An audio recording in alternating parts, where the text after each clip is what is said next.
Merry bowl season and welcome back to the Lions College Football Podcast. I'm Brett Gibbons with thelines.com, and once again I am joined by Kelley Ford. Kelley, we're deep into bowl season now. The first weekend is behind us. Welcome back. How are you doing, sir?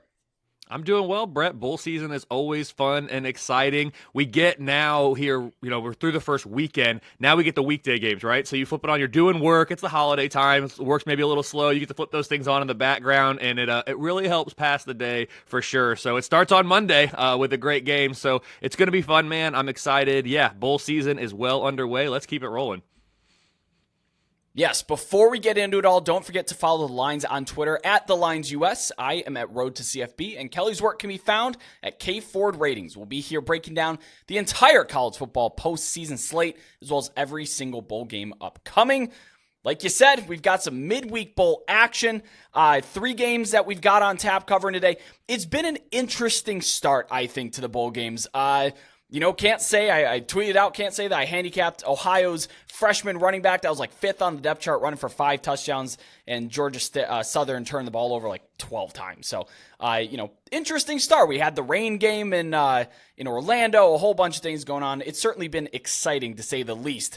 Our first matchup on tap, though, the odds makers may not see this one as the most exciting that we have on our bowl slate. It is the Frisco Bowl with UTSA, a 12-point favorite against Marshall. This game carries an over-under of 52.5 points, and it kicks off Tuesday night at 9 p.m. Eastern on ESPN at Toyota Stadium in Frisco. It's a place I've been to multiple times for my days living in the DFW metro area, including this bowl game in 2021 where UTSA was there the last time playing San Diego State. Let me tell you, UTSA fans travel. They are going to be packing this place. Probably outnumber Marshall 2-1, 3-1 maybe. And San Antonio's not a short jog to North Dallas by any stretch, but I do expect UTSA to have a decided fan advantage, almost like a home game in this one here. If we're looking at Marshall, they're without their starting quarterback, Cam Fancher. Their best offensive lineman's not playing. Starting at quarterback, Cole Pennington. If that sounds familiar to you, that's because he is the son of Chad Pennington, who is also a Marshall great. Cole has some big shoes to fill. We'll get into his analysis in a minute here, but they're also missing a starting safety.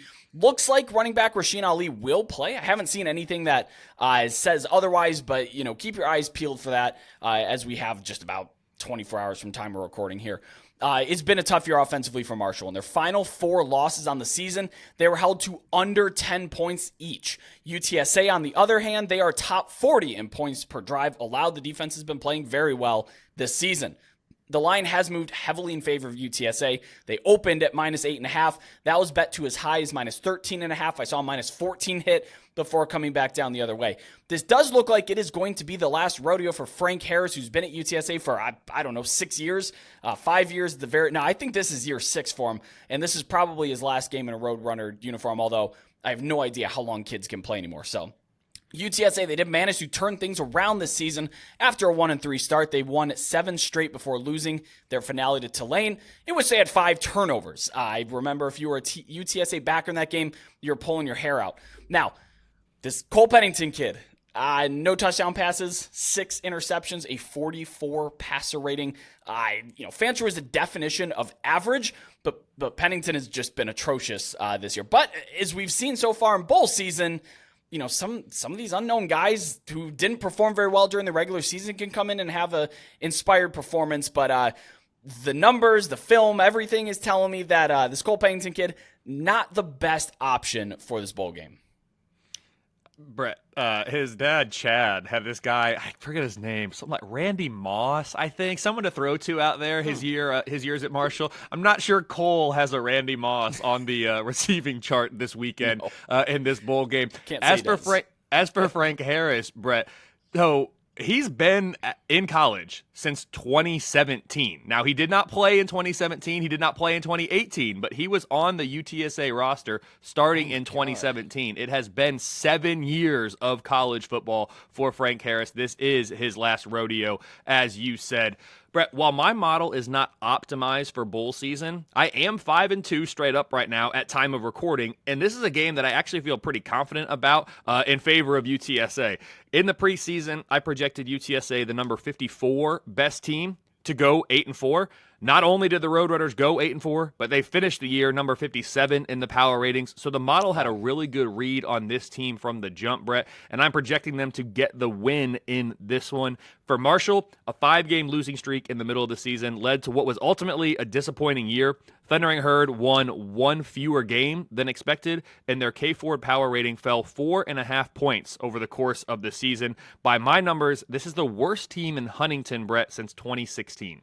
Yeah, Kelly, when you said it was a disappointing year in Huntington, when I can't trust a certain offense, I tend to look at unders. This game is an underplay for me. I think UTSA will be able to score, but this isn't your Marshall defense that we've seen in the recent past. But I have serious doubts about how they're going to be able to get on the board. There's a strong rush defense from the Roadrunners. Ali was held to less than 60 yards 3 times in the back half of this season. I don't think that we'll get 21 either as a Marshall team total, so I'm fine taking the under 20.5 team total there, but this is an underplay to me for UTSA and Marshall just because I don't think Marshall's going to be able to score, especially without their starting quarterback at play here. Moving forward, we are going to sunny South Florida in the Boca Raton Bowl. We have USF against Syracuse. The numbers here are a little muddy considering we are recording during just after a pretty large news break that I'll talk about here in a minute. But at this minute, Syracuse is a 1.5 point favorite, and this game carries an over under 59 points. Kicks off Thursday night at 8 p.m. Eastern on ESPN. From FAU Stadium. As the name suggests, it's home of FAU. It's one of 13 FBS stadiums hosting bowls this postseason. We're going to be dealing with a little bit of wind in this game, looking like sustained winds, 15 miles an hour, 16 miles an hour with higher gusts. But Kelly, I told you before we hit record, it's a good thing we're recording at the time that we are, because just 10 minutes before hitting this button here, Garrett Schrader news came across that he will not play after undergoing shoulder surgery. It was, before then, pretty static. Syracuse -3 with an over-under of 61. Of course, those have both come down. Now, I think Syracuse goes with Dan Villari, who is a converted tight end, is still playing tight end, wears number 89, I think, for this team.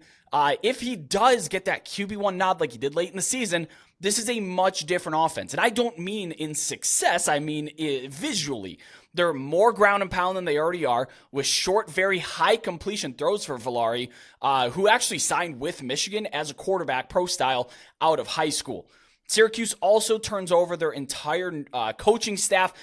They're making some really sound moves for next year, I think. I liked a lot of their hires, a lot of who they're bringing in here, but this might be a candidate for a team that is just fully checked out. If you don't have your starting quarterback in there, you don't have the coaching staff in there, the kids that will play are probably going to play pretty inspired, especially Villari. I'll talk about him here more in a second, but I think you're going to get high effort out of those teams. But as a cohesive unit, I don't trust it very much, especially when you're going from upstate New York to North Miami, Boca Raton. Like, you're there for vacation. I'm interested to see if these kids do show up to play the bowl game as hard as they should.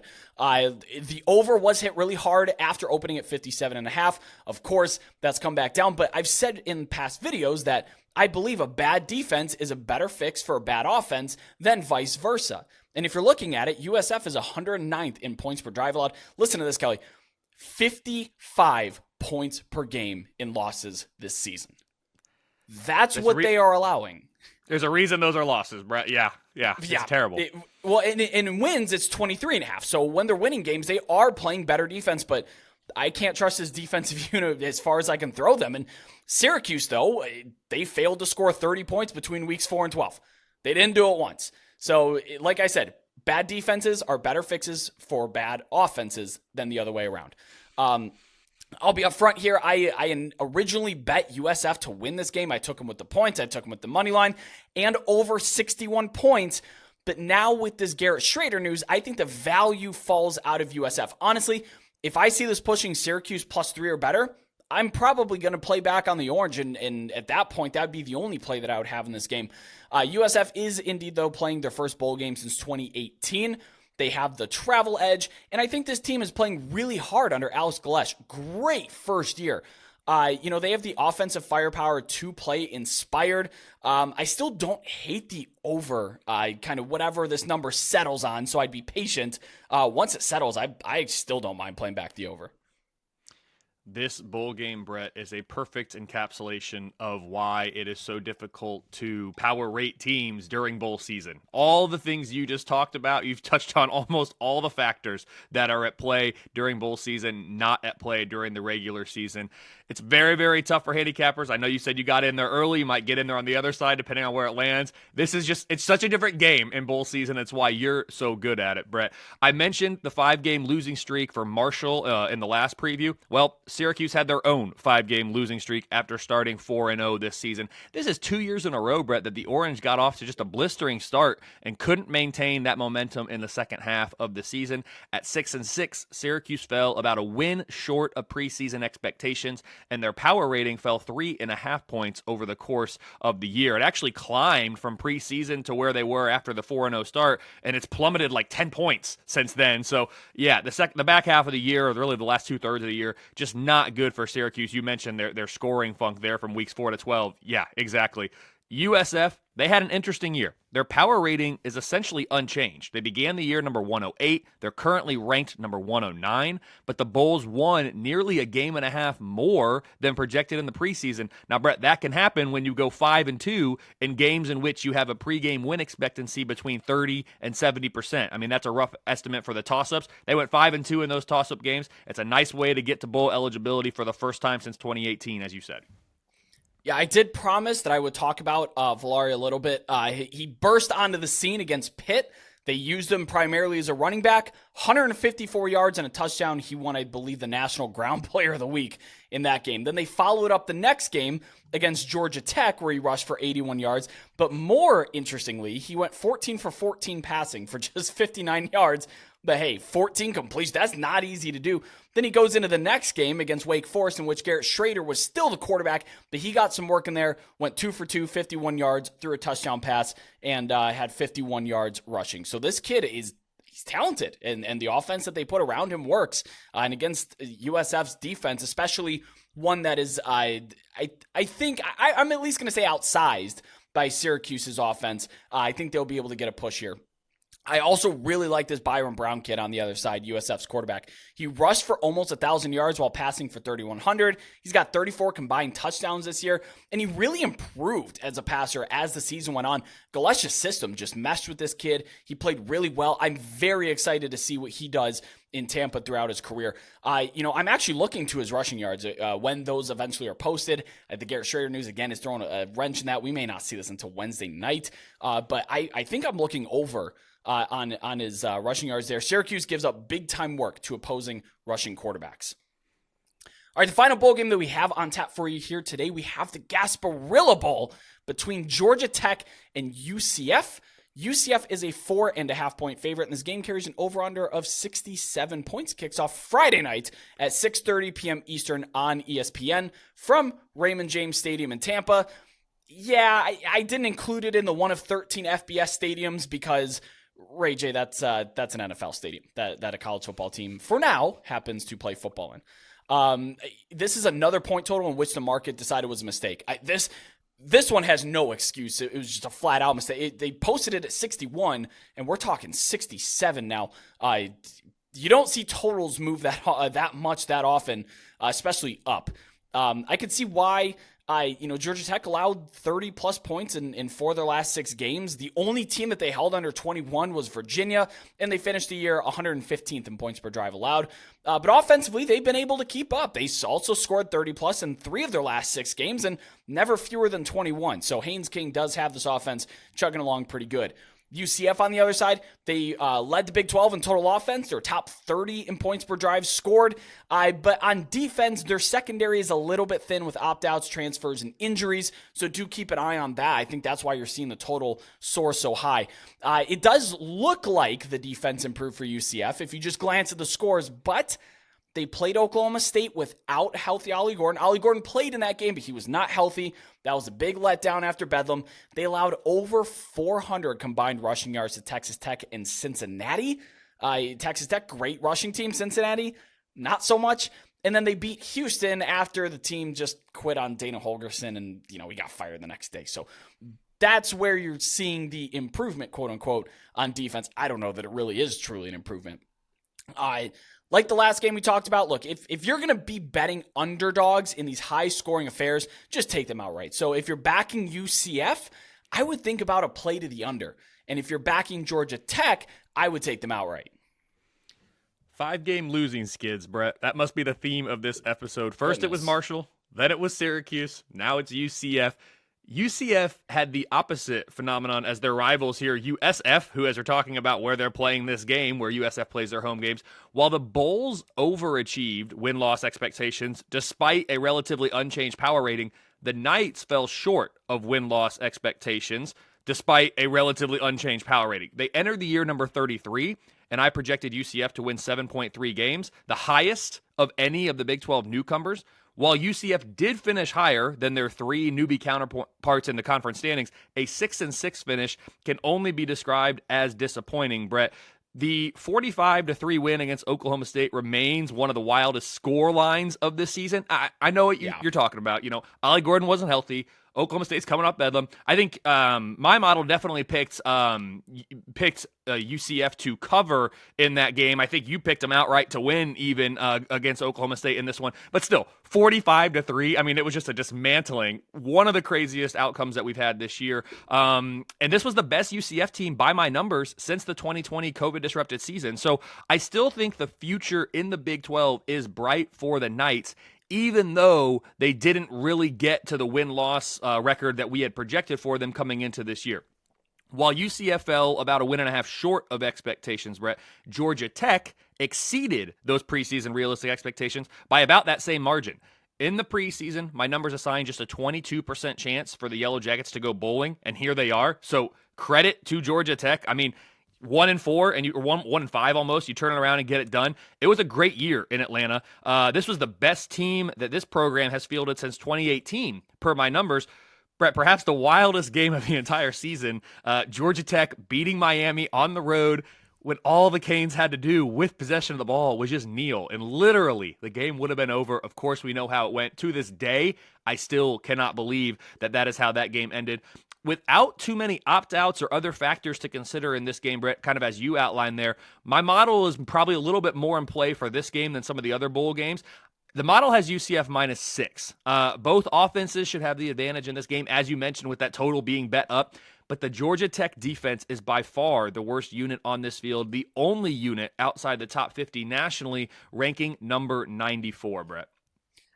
I think UCF would have maybe even exceeded your preseason win expectations should they have had John Rice Plumlee healthy for the entire season. But, you had Timmy Chang running around, and they had that almost equally ridiculous game against Baylor that had that massive comeback at the end of the game there. It was a frustrating season, certainly, in Orlando. If you're looking at props for this game, if you have props available to you, I like John Rice Plumlee over his rushing yards. Georgia Tech has not played many super mobile quarterbacks, but when they do, they've gotten crushed. Over 125 rushing yards and 2 touchdowns each to Jackson Dart and Thomas Castellanos over the course of the season.